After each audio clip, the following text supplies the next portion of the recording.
এক মেয়ে তার মাকে জিজ্ঞেস করলো যে মা, আমাদের কি শখ আহ্লাদের কোনো দাম নেই? আমাদের কি শখ আহ্লাদ কখনো পূরণ হবে না? মেয়ে বললো, আরে পাগলি, কি বললি? তুই বড় হবি, তোর বিয়ে হবে, তোর প্রত্যেকটা শখ আহ্লাদ তোর স্বামী পূরণ করবে। মেয়েটা অপেক্ষা করলো স্বামীর জন্য। মেয়ে যখন বড় হলো, মেয়েটা স্বামীকে বলল বিয়ের পরে যে স্বামী, আচ্ছা আমাদের মেয়েদের জীবনে কি কোনো শখ আহ্লাদের কোনো দাম নেই? স্বামী বলল, আরে তুমি কি পাগলি? তুমি এখন বিয়ে করেছো, বউ হয়েছো, তোমার বাচ্চা হবে, বাচ্চাকে মানুষ করবা, তোমার ছেলে তোমার শখ পূরণ করবে। মেয়ে অপেক্ষা করলো, ঠিক আছে, হয়তোবা আমার সন্তান আমার শখগুলো পূরণ করবে। ছেলের মা হলো, একদিন সন্তানকে বললো, আচ্ছা বাবা, আমাদের মেয়েদের শখের কি কোনো দাম নাই?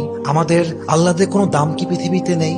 সন্তান বলছে, মা তোমার কি মাথা খারাপ? তোমার বয়স হয়ে গিয়েছে, তোমার এক পা কবরে ঢুকে গিয়েছে, তুমি এখন আল্লাহ বিল্লাহ করবা, কবরের ফিকির করবা। তখন মেয়েটা বুঝতে পারলো যে আসলে পৃথিবীতে নারীদের শখ বলতে কিছু নেই। পৃথিবীটা নারীদের আহ্লাদ পূরণের জায়গা নয়, নারীদের প্রথম এবং Download ShareChat.